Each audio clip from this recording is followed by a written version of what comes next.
الحمد لله نحمده ونستعينه ونستغفره ونؤمن به ونتوكل عليه ونعوذ بالله من شرور أنفسنا ومن سيئات أعمالنا من يهده الله فلا مضل له ومن يضلله فلا هادي له ونشهد أن لا إله إلا الله وحده لا شريك له ونشهد أن سيدنا وشفيعنا وحبيبنا ومولانا محمدا عبده ورسوله أما بعد فقد قال النبي صلى الله عليه وسلم نزل الحجر الأسود من الجنة وهو أشد بياضا من اللبن فسودته خطايا بني آدم۔ سنن ترمذی کتاب الحج حدیث نمبر 877۔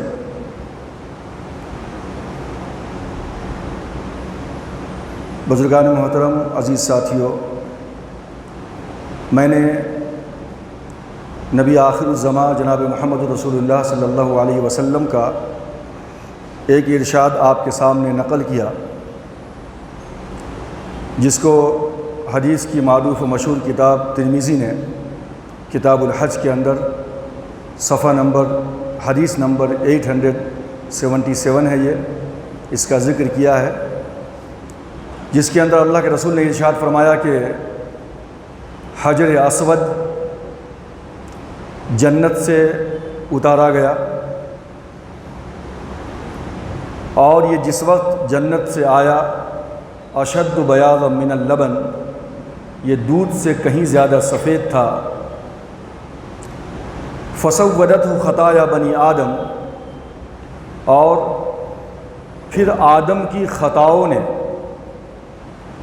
یا بنی آدم کی خطاؤں نے، اولاد کی ذریت کی خطاؤں نے، غلطیوں نے اس کو کالا کر دیا۔ دوسری حدیث سنن ترمذی کی ہے، اور یہ راوی حضرت عبداللہ ابن عباس رضی اللہ تعالی عنہ۔ اللہ کے رسول نے فرمایا کہ واللہ لیبعثنہ اللہ یوم القیامت، خدا کی قسم حجر اسود کو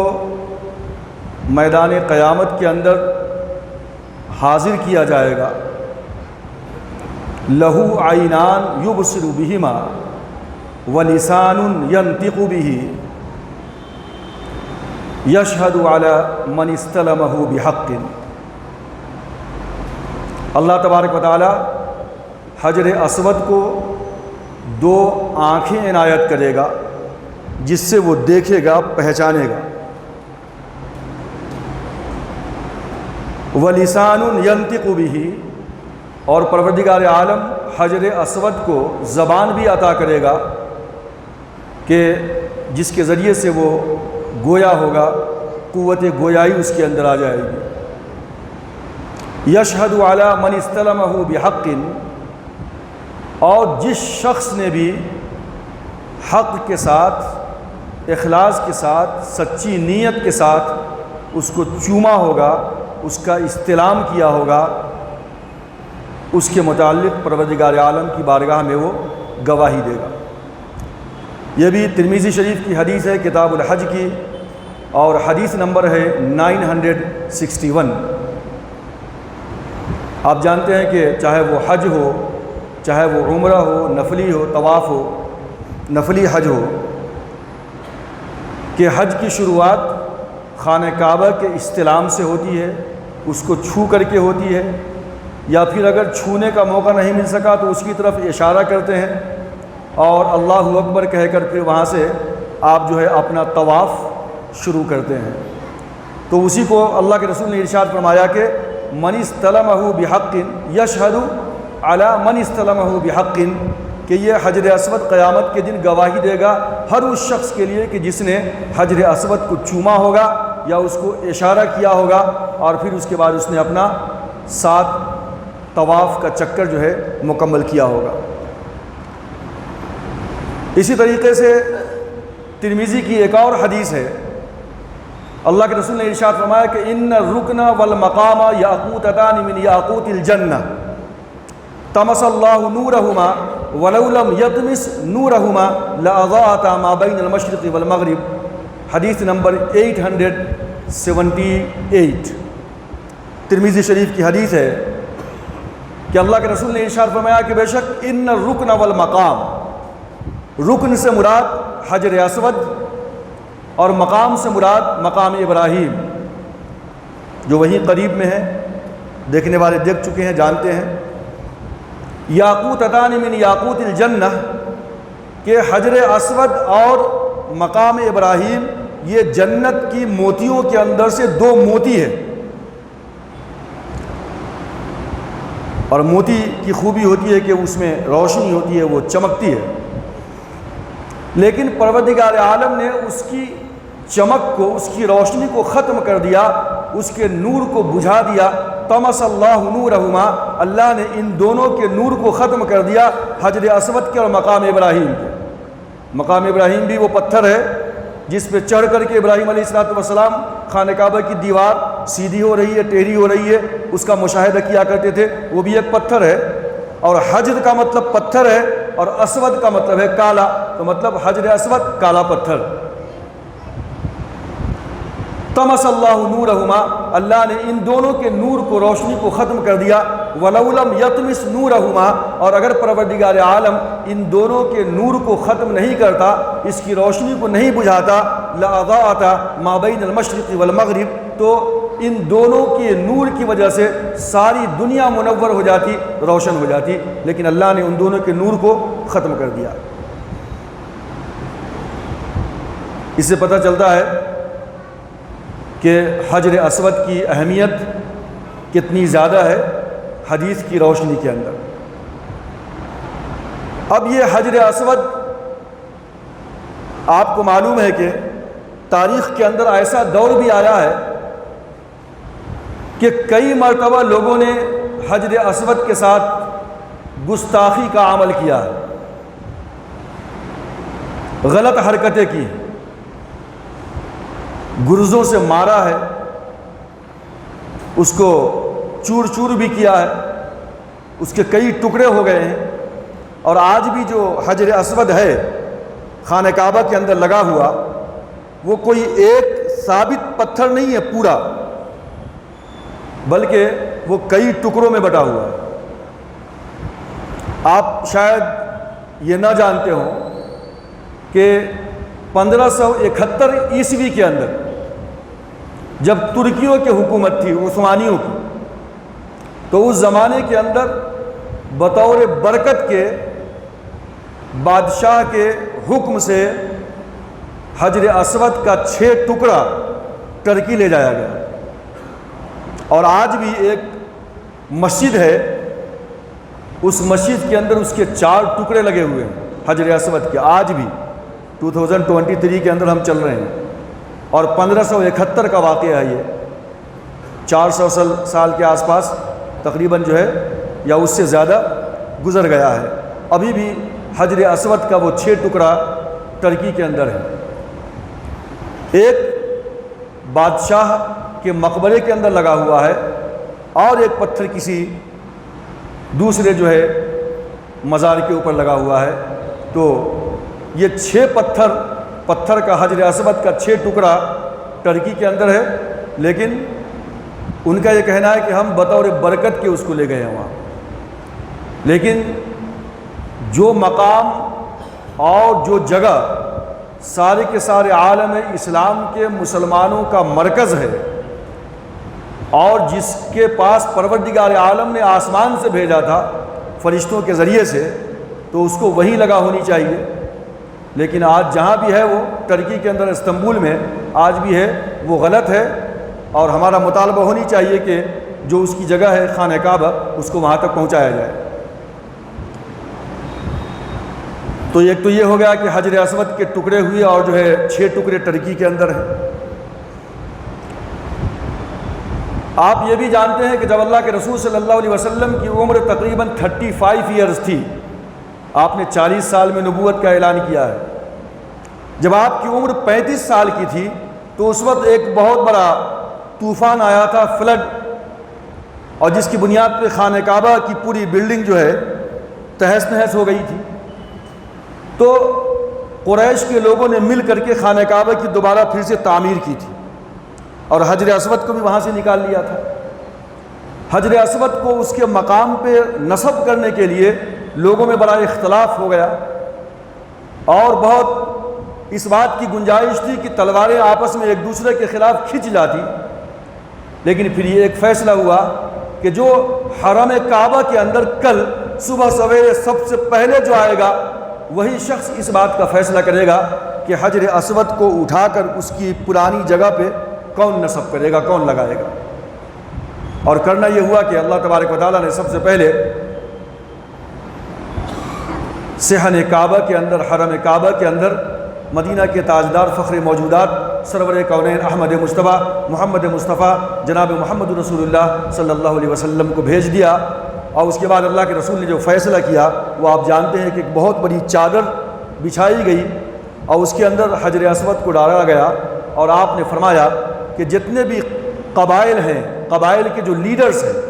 جو سردار ہیں، وہ تمام کے تمام چادر کے ایک ایک کونے کو یا چادر کو پکڑ لیں اور خانہ کعبہ تک لے کر کے جائیں، اور وہاں پہ جانے کے بعد رکھ دیا گیا۔ تو پھر آخری میں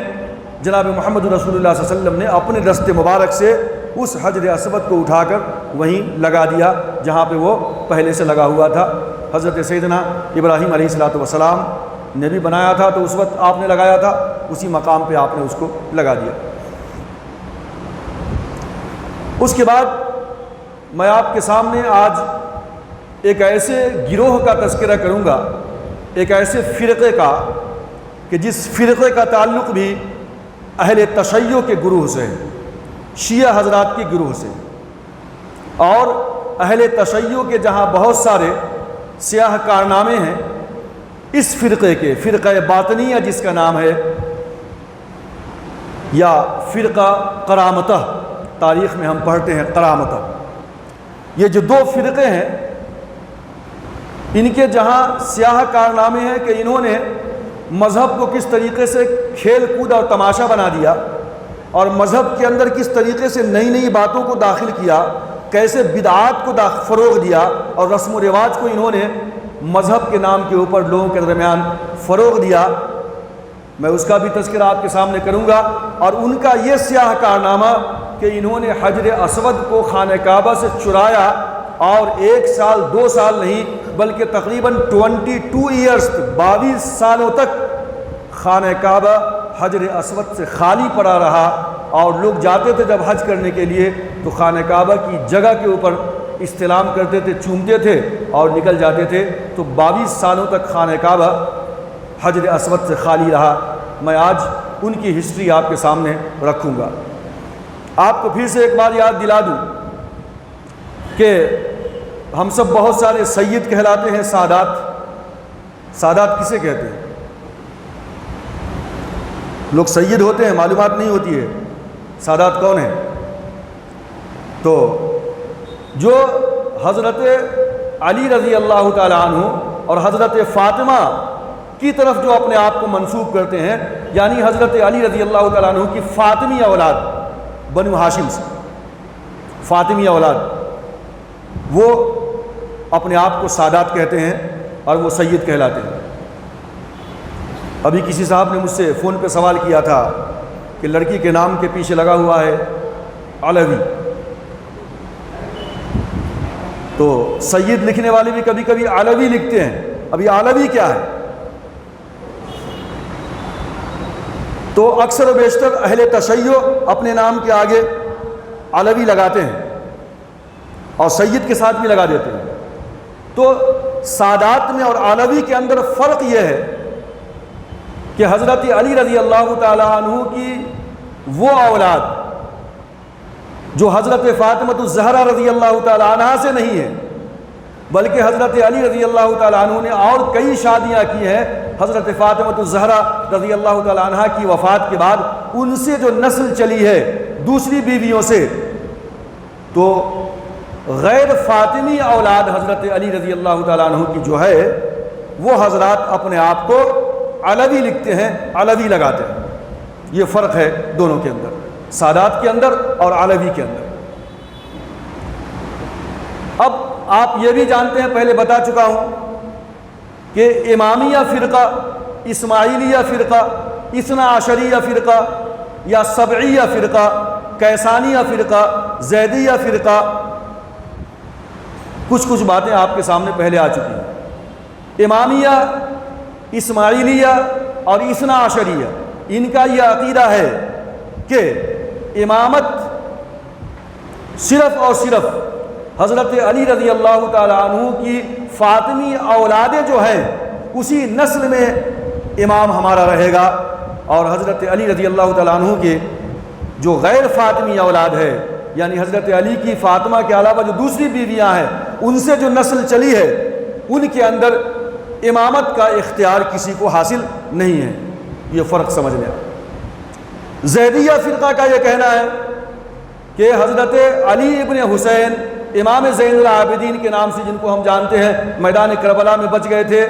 تو ان کے جو بیٹے ہیں امام باقر بڑے، اور امام باقر کے ایک بھائی ہیں زید، تو جو زید کے ماننے والے ہیں وہ زیدیہ کہلاتے ہیں۔ پھر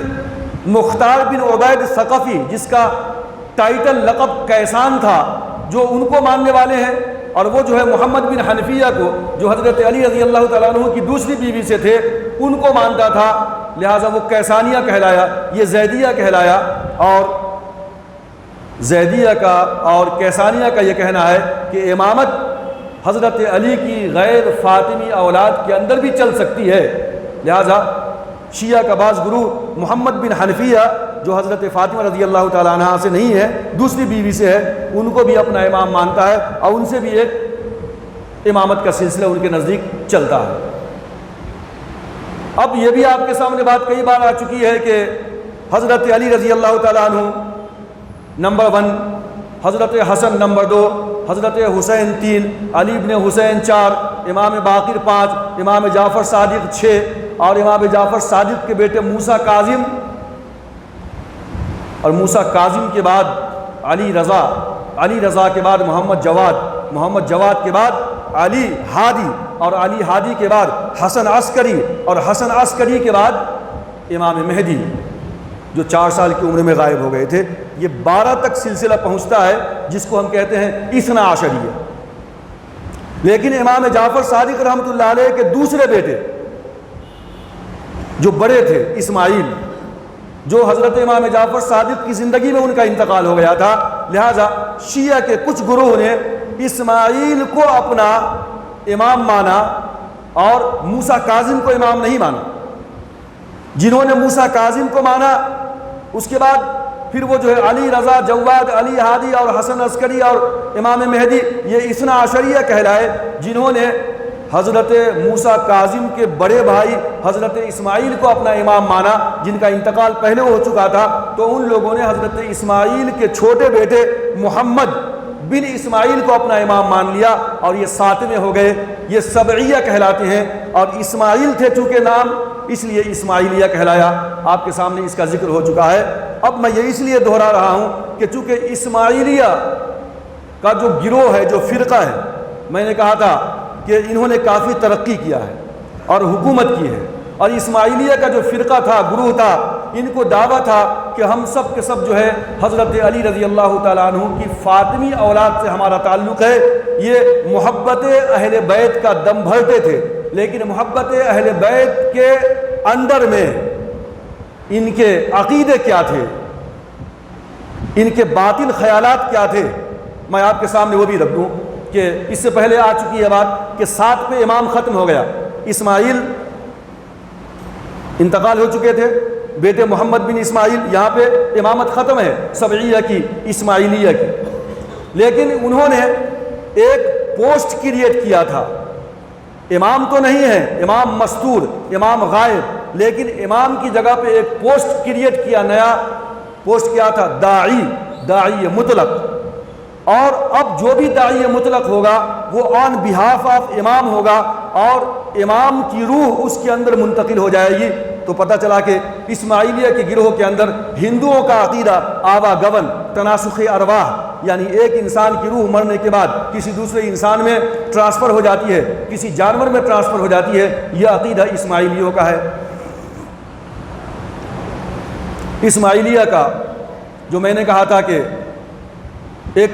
بہت بڑا لیڈر ہے جس کا نام ہے عبداللہ مہدی، اس نے قیروان کو فتح کر لیا تھا، اسماعیلی گروپ کا۔ بعد میں مصر کے اندر بھی اس کی حکومت آ گئی ہے، اور اس کے بعد جو ہے اسی کے اندر ایک خلیفہ ہے معز، جس نے قاہرہ کی بنیاد ڈالی تھی۔ یہی وہ خلیفہ معز ہے اسماعیلیہ کا کہ جس نے جو ہے جامع ازہر کی جو ہے تعمیر کی تھی اور بہت ترقی دیا تھا۔ تو اب وہ سلطنت کون سی کہلاتی ہے؟ اسماعیلیوں نے جو سلطنت بنایا ہے اس کا نام رکھا تھا سلطنت فاطمیہ۔ ہسٹری کے اندر سلطنت فاطمیہ، چونکہ عبید اللہ مہدی کو اس بات کا دعویٰ تھا کہ ہم حضرت علی رضی اللہ تعالیٰ عنہ کی فاطمی اولاد سے ہیں، لہٰذا اس نے حضرت فاطمہ کے نام کے اوپر سلطنت فاطمیہ کی بنیاد ڈالی۔ اور بنیاد کون سی تھی؟ تیونس، قیروان اور مصر۔ ان کے جو تمام کے تمام خلیفے ہیں یا جتنے بھی سمجھیے کہ امام ہیں وہ کون کون سے ہیں، ذرا اس پہ ایک نظر آپ ڈالیں تو آپ کو پتہ چلے گا کہ پھر میں باطنیہ فرقہ کا ذکر کروں گا آپ کے سامنے، اور کرامتہ کا ذکر کروں گا کہ باطنیہ اور کرامتہ کا تعلق بھی اسماعیلیہ سے ہے۔ اور میں نے پہلے کہا تھا کہ بہرہ کا تعلق بھی داؤدی بہرہ، سلیمانی بہرہ، وہ بھی اسماعیلی ہے۔ پھر میں نے یہ بھی کہا تھا کہ خوجے اور آغا خانی یہ بھی اسماعیلیہ فرقے کی ہی ایک شاخ ہے، اس سے قبل آپ کے سامنے گفتگو آ چکی ہے۔ تو مصر کے اندر عبید اللہ جو تھا جس کا لقب تھا مہدی، مہدی کے بعد ہے قائم، قائم کے بعد تھا منصور، منصور کے بعد تھا ایک شخص معز، اس کے بعد تھا معز کا بیٹا عزیز، اور اس کے بعد ایک شخص تھا حاکم، اور اس کے بعد ایک شخص تھا ظاہر، اور ظاہر کے بعد تھا مستنصر، اور مستنصر کے بعد تھا مستعلی، اور مستعلی سے میں نے ایک نزار کا ذکر کیا تھا، اور نزاری فرقہ چلا گیا تھا ایران، اور جہاں پہ اس کو آغا خان کا ٹائٹل ملا تھا، اس سے پہلے ذکر آ چکا ہے آپ کے سامنے۔ تو یہ جو مستنصر تھا، مستنصر کے بعد مستعلی، مستعلی کے بعد تھا عامر، اس کے بعد حافظ، اس کے بعد ظافر، اس کے بعد فائز، اور اس کے بعد عضد۔ یہ تقریباً 14 کے آس پاس یہ تمام کے تمام خلفاء ہیں جو فاطمیین مصر کے خلفاء کہلائے جاتے ہیں، اور یہ اسماعیلیہ کے امام بھی کہے جاتے ہیں۔ اب جبکہ سب سے پہلا اسماعیلیوں کا جو خلیفہ ہے یعنی فاطمی سلطنت کا عبید اللہ مہدی میں نے کہا تھا، اس کے بعد قائم ہے، منصور ہے، معز ہے، عزیز ہے، وغیرہ وغیرہ جو میں نے آپ کے سامنے ذکر کیا۔ عبید اللہ مہدی کے آخری پیریڈ کا زمانہ ہے کہ ایک شخص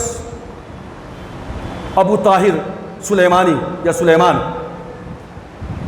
کہ جس نے خانہ کعبہ کے اوپر حملہ کیا تھا، لیکن خانہ کعبہ کے اوپر حملہ سے پہلے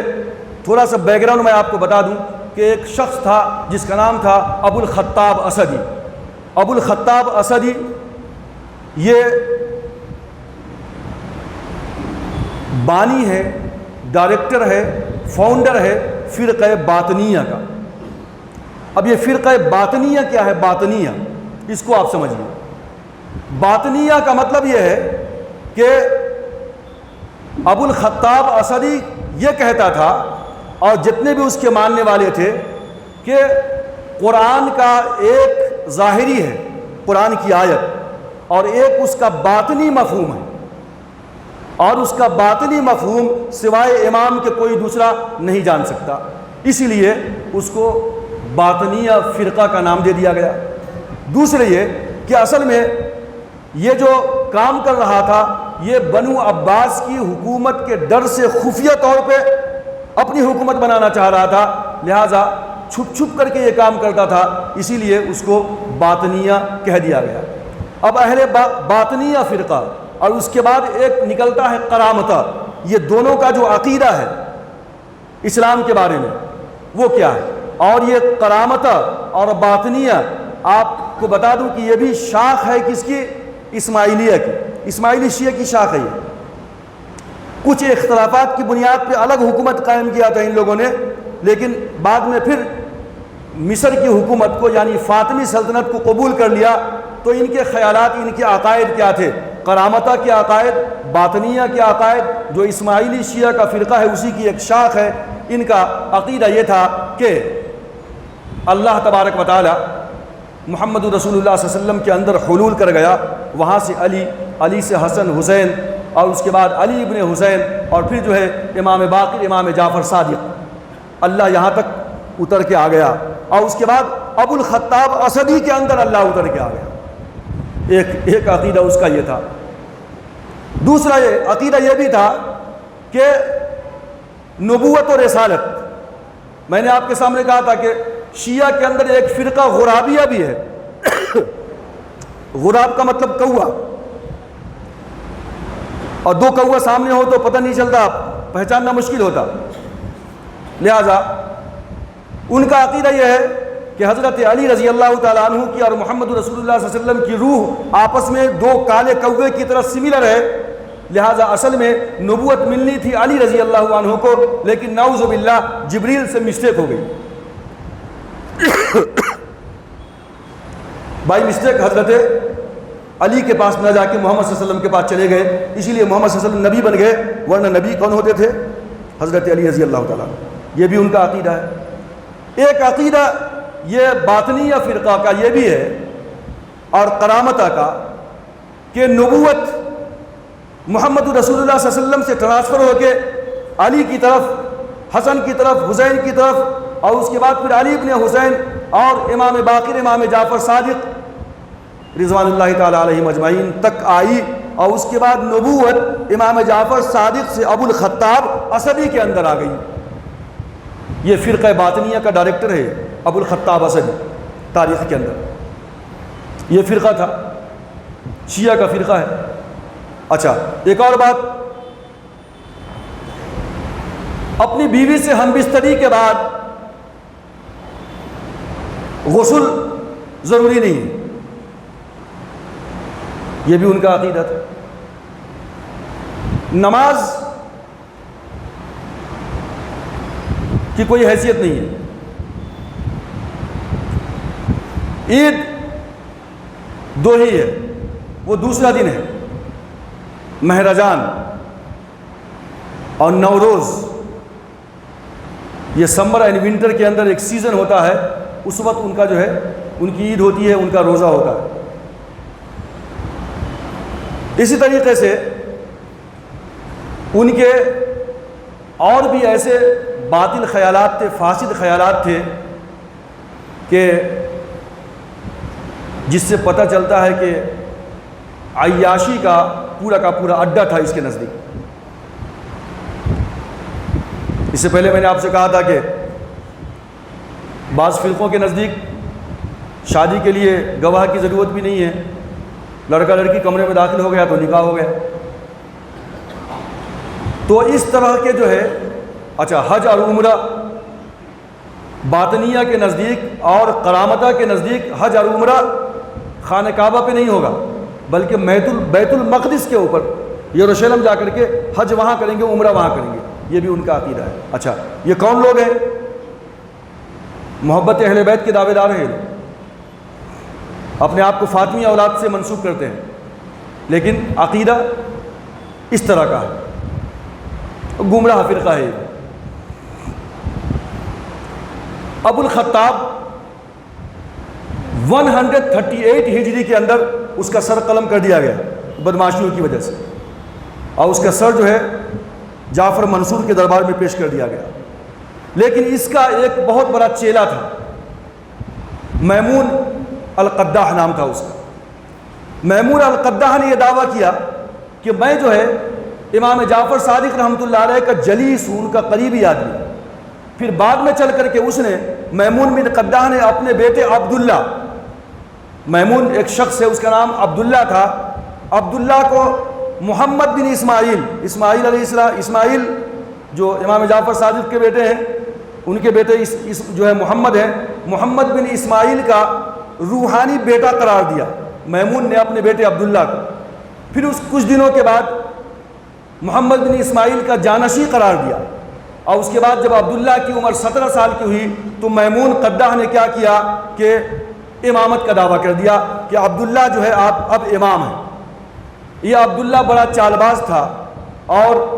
اس نے جو ہے کوفہ کے اندر ہنگامہ کیا اور بصرہ کے اندر جا کے ہنگامہ کیا۔ جب لوگوں نے پکڑنا چاہا اس کو اور عباسی حکومت نے اس کو کنٹرول کرنا چاہا تو بھاگ کر کے جو ہے یہ چلا گیا شام کے اندر، اور وہاں پہ ایک علاقہ ہے حمص کا، وہاں پہ محلہ ہے سلمیہ یا سلمیہ، وہاں پہ جا کر کے اس کا انتقال ہوا 2 ہجری کے آخری میں یا 3 ہجری کے شروع کے اندر۔ تو اس طریقے سے عبداللہ کا خاتمہ ہوا۔ لیکن عبداللہ نے، میں نے کہا تھا کہ وہ لوگ داعی بناتے تھے امام کی جگہ پہ، عبداللہ نے اپنا ایک داعی بنایا تھا جس کا نام تھا حمدان، اور یہ حمدان جو ہے کوفہ کے قریب میں بسنے لگا تھا، اور حمدان نے بھی عبداللہ کو فالو کیا۔ اس نے بھی جو ہے جنوبی عراق کے اندر جا کر کے یہ کہا کہ محمد بن اسماعیل جو چھپے ہوئے ہیں ان کا ظہور ہوگا، اور جتنے بھی کاشتکار لوگ تھے، جو مزدور طبقہ کے لوگ تھے اور جو زمینداروں سے بہت نالا تھے، تو تمام کے تمام کاشتکاروں سے کہا کہ محمد بن اسماعیل کا ظہور ہوگا اور وہ تم کو انصاف دلائیں گے۔ لہٰذا ایک جاہلوں کی بہت بڑی جماعت حمدان کے ساتھ ہو گئی، اور بعد میں بنو عباس کی حکومت نے اس کو قید کر دیا، لیکن ایک باندی نے اس کو بھگا دیا، اور یہ بھی بعد میں چلا گیا ملک شام کے اندر، اور وہاں پہ جا کر کے وہ اپنے مذہب کی تعلیم و تبلیغ کرتا رہا۔ لیکن حمدان نے ایک اور شخص کو بحرین کے اندر بھیجا تھا جس کا نام تھا ابو سعید جنابی۔ حمدان نے اپنے ایک داعی کو بحرین میں بھیجا، ابو سعید جنابی کو، اور ابو سعید جنابی نے اس فرقہ، یعنی حمدان جو تھا یہ کرامتہ کا بانی ہے سمجھیے، ابو الخطاب یہ تو باطنیہ کا بانی تھا، نبوت کا بھی دعویٰ کیا، اللہ میرے اندر اتر کے آ گیا، لیکن جو حمدان تھا یہ چونکہ چھوٹے چھوٹے قدم رکھتا تھا، تو عربی کے اندر چھوٹے چھوٹے قدم جو رکھتے ہیں ان کو قرمتہ کہتے ہیں یا قرمت کہتے ہیں، تو اسی لیے اس کا نام قرمتہ پڑ گیا۔ تو یہ ایک فرقہ جانا جانے لگا قرمتہ کے نام سے، قرامتی یا قرامتی کہتے ہیں، تو یہ حمدان قرامتی تھا۔ تو گویا کہ جو فرقہ ہے شیعہ کا قرامتہ یا قرمتی، یہ جو ہے حمدان نے ڈالا تھا، اور حمدان سمجھیے کہ اس کا بانی تھا، جیسے ابو الخطاب اسدی جو ہے باطنیہ فرقہ کا بانی تھا۔ اب حمدان کا جو داعی تھا، اب وہ جو آیا تھا کہاں؟ بحرین کے اندر، وہ شخص بھی مارا گیا بنو عباس کی فوج کے ہاتھوں، اور اس کے بعد اس کا بیٹا تھا، اور اس کا بیٹا کا نام تھا ابو طاہر سلیمان۔ یہ اپنے باپ سے بھی بہت زیادہ بدماش تھا۔ ابو طاہر سلیمان نے لوٹ مار شروع کیا، کوفہ پہ حملہ کیا، بصرہ پہ حملہ کیا، اور وہاں پہ کوفہ کے اندر ایک دارالہجرت بنایا، اور حاجیوں کو لوٹنا یہ اس کا خاص مشغلہ تھا۔ ابو طاہر سلیمان 317 ہجری 930 عیسوی کا زمانہ ہے، 930 عیسوی، اور ہجری ہے 317۔ 317 ہجری کے اندر عین 7 ذی الحجہ کو جب حج شروع ہونے والا تھا، 8ویں ذی الحجہ سے شروع ہوتا ہے، احرام باندھ کے جاتے ہیں مینا کی طرف، تو اس موقع سے یہ ابو طاہر جو کس کا، کون سے فرقے کا ہے؟ کرامتہ کا ہے، اور کرامتہ سے پہلے فرقہ باطنیہ ہے، اور باطنیہ کرامتہ دونوں کے دونوں شاخ ہیں کس کی؟ اسماعیلیہ کی، جو حکومت کر رہے ہیں کہاں پہ؟ فاطمی سلطنت مصر کے اندر، قیروان اور تیونس کے اندر۔ تو یہ جو ابو طاہر تھا یہ جو ہے آیا اور خانہ کعبہ کے اوپر حملہ کیا۔ پورے مکے کے اندر آتا ہے، تاریخ کے اندر البدایہ والنہایہ کے اندر علامہ ابن کثیر نے، اور اس طریقے سے علامہ ابن خلدون نے جو ہے تاریخ ابن خلدون کے اندر، اور اس طریقے سے ڈاکٹر حمید الدین نے تاریخ اسلام کے اندر، اور ملت اسلامیہ کی جو مختصر تاریخ ہے اس کے اندر یہ تمام کے تمام، شاہ معین الدین کی تاریخ اسلام کے اندر، اکبر شاہ نجیب آبادی کی تاریخ اسلام کے اندر، یہ تمام کے تمام جو ہے کتابیں جو ہیں ان کے تمام کے اندر یہ واقعہ موجود ہے کہ ابو طاہر کرامتہ سے تعلق رکھتا تھا، اور اس نے جو ہے خانہ کعبہ پہ حملہ کیا، مکے کے اندر حملہ کیا اور تقریباً 20,000 سے لے کر 30,000 حاجیوں کو شہید کیا اس نے۔ زمزم کا جو کنواں ہے، لاشوں کو زمزم کے کنویں کے اندر ڈال دیا، زمزم کے کنویں کے اوپر ایک قبہ بنا ہوا تھا اس کو بھی توڑ دیا، جو میزاب ہے پانی کا، جو محراب ہے پانی جہاں سے گرتا ہے اس کو بھی توڑ دیا، خانہ کعبہ کے دیواروں کو بھی توڑا، اور حجر اسود کو وہاں سے گرزہ مار کر کے نکال لیا وہاں سے۔ خانہ کعبہ کا جو غلاف ہے اس کو چاک کیا، پھاڑ دیا وہیں پہ۔ اور بعض لکھنے والے تو بہت کچھ لکھتے ہیں، لیکن حقیقت کا تعلق واللہ عالم کہ اس نے تو جو ہے بہت ساری جو قرآن ہیں، جو کتابیں ہیں، ان سب کو جمع کیا، اور وہاں پہ اس نے جو ہے پیشاب کیا، گندگی کی، اور اس نے محمد رسول اللہ صلی اللہ علیہ وسلم کے خلاف بھی کہا، حضرت عیسیٰ کے خلاف، حضرت ابراہیم علیہ السلام کے خلاف بھی اس نے اسی وقت گستاخی کی، اور کہا کہ اگر اللہ ہے خانہ کعبہ کی حفاظت کرنے والا تو کہاں ہے وہ، کہاں ہے وہ ابابیل پرندے آج جو آ کر کے خانہ کعبہ کی حفاظت کر لے، حجر اسود کو مجھ سے بچا لے۔ تو یہ بالکل باطل فرقہ تھا، محبت اہل بیت کا دم تو بھرتا تھا، لیکن اس کے کارنامے جو ہے وہ اس طرح کے تھے ابو طاہر سلیمانی کے۔ اور اس کے بعد خانہ 10 دن تک جو ہے یہ مکے میں رہا، اور حجر اسود کو اٹھا کر بحرین لے کر چلا گیا۔ 317 ہجری کے اندر یہ واقعہ پیش آیا ہے، اور اس کے بعد اس کی واپسی کے لیے بہت سارے لوگ کوشش کرتے رہے۔ بنو عباس کی حکومت کمزور پڑ رہی تھی اور اتنی زیادہ مضبوط نہیں تھی کہ جو ہے اہل قرامتہ سے مقابلہ کر سکے اور ابو طاہر سلیمانی سے مقابلہ کر سکے، لہٰذا اس سے حجر اسود کو نہیں چھینا جا سکا۔ اور 317 ہجری میں جو خانہ کعبہ سے حجر اسود کو نکالا گیا تھا وہ 339 عیسوی یعنی 339 ہجری کے اندر پھر وہی جس کا میں نے ذکر کیا تھا کہ فاطمی سلطنت کا جو سب سے پہلا خلیفہ ہے عبید اللہ مہدی، اس نے بہت زیادہ برا بھلا کہا اس کو، ابو طاہر سلیمان کو، اور کہا کہ حجر اسود کو واپس کرو۔ اور اس کے بعد یہ بھی آتا ہے کہ خلیفہ مقتدر کا زمانہ تھا، اور اس نے جو ہے پھر تقریباً 30,000 دینار یا 50,000 دینار کی پیشکش کی کہ حجر اسود کو واپس کر دو۔ اس کے بعد مہدی بیچ میں آیا، عبید اللہ مہدی، پھر یہ 50,000 دینار ابو طاہر کو پیش کیا گیا۔ اس کے بعد اس نے خانہ کعبہ کے اندر جو ہے حجر اسود کو واپس لانے کی اجازت دی، لیکن اس کا بھی ایک عجیب و غریب واقعہ ہے۔ وقت ہو چکا ہے لیکن میں چاہتا ہوں کہ بات کو ختم کر دوں۔ مقتدر باللہ کے زمانے میں اور کسی نے کسی دوسرے جو ہے بادشاہ کا زمانہ لکھا ہے، مقتدر باللہ نے جو ہے ایک بہت بڑے محدث، ایک جلیل القدر عالم کو بھیجا کہ جائیے اور حجر اسود کو ابو طاہر کے پاس سے لے کر خانہ کعبہ میں لگا دیجیے، جن کا نام تھا عبداللہ محدث۔ وہ پہنچے تو ایک مجلس بیٹھائی گئی، ابو طاہر نے پوچھا کہ یہ کہیے آپ جو ہے حجر اسود کو لے جانا چاہتے ہیں؟ انہوں نے کہا کہ جی ہاں۔ تو ایک بہت ہی خوبصورت رومال کے اندر یا چادر کے اندر حجر اسود کو لایا گیا، بہت ہی خوشبو لگی ہوئی تھی اس کے اندر، اور عبداللہ جو بہت بڑے عالم تھے ان کو پیش کیا گیا۔ تو انہوں نے کہا کہ نہیں، میں جو ہے پہلے حجر اسود کی جانچ کروں گا کہ یہ ریئل میں حجر اسود ہے کہ نہیں ہے۔ بولے کہ اس کی 2 پہچانیں۔ اللہ کے رسول نے فرمایا کہ حجر اسود کی خوبی اور خصوصیت یہ ہے کہ یہ آگ کے اندر گرم نہیں ہوتا اور پانی کے اندر ڈوبتا نہیں ہے، لہذا جب کھولا گیا اور اس کو آگ میں ڈالا گیا تو پھٹ گیا، گرم ہو گیا، پھر پانی میں ڈالا گیا تو وہ ڈوب گیا۔ لہذا حضرت عبداللہ نے کہا کہ یہ ہمارا حجر اسود نہیں ہو سکتا، یہ ڈپلیکیٹ ہے، اوریجنل لائیے۔ پھر اس کے بعد اوریجنل منگایا گیا، اور اس کے بعد پھر جو ہے حضرت عبداللہ نے اس کو آگ میں ڈالا، وہ گرم نہیں ہوا، پھٹا نہیں، اور اس کے بعد پھر پانی میں ڈالا تو پھول کی طرح جو ہے پانی کے اوپر تیرنے لگا۔ کہا کہ یہ ہمارا حجر اسود ہے۔ تو اس طریقے سے ایک اونٹنی کے اوپر رکھا گیا، اور بہت تیزی کے ساتھ بحرین سے وہ اونٹنی جو ہے پورے قافلے کے ساتھ خانہ کعبہ تک پہنچ گئی، اور حجر اسود کو پھر سے وہاں نصب کیا گیا۔ یہ بھی آتا ہے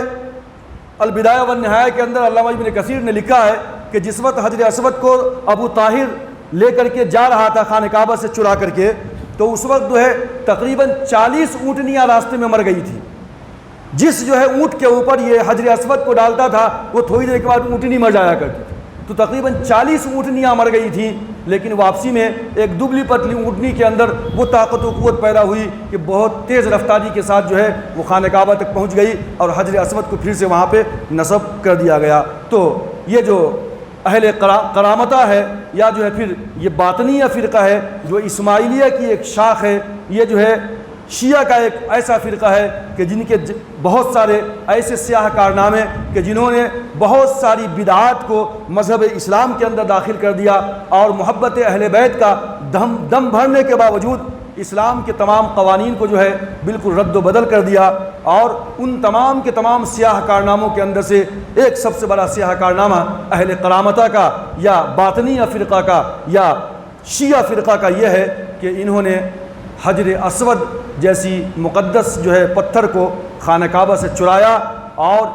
اس کی وجہ سے خانہ کعبہ تقریباً 22 ایئرز تک جو ہے بغیر حجر اسود کے خانہ کعبہ وہاں پہ رہا. تو میں نے سوچا کہ جہاں اہل تشیع کی بات ہو رہی ہے مختلف فرقوں کی اور ان کا ایک یہ بھی کام ایسا ہے کہ میں سوچا کہ یہ بات بھی آپ کے سامنے رکھ دوں. اللہ تبارک و تعالیٰ سے دعا ہے کہ جتنے بھی لوگ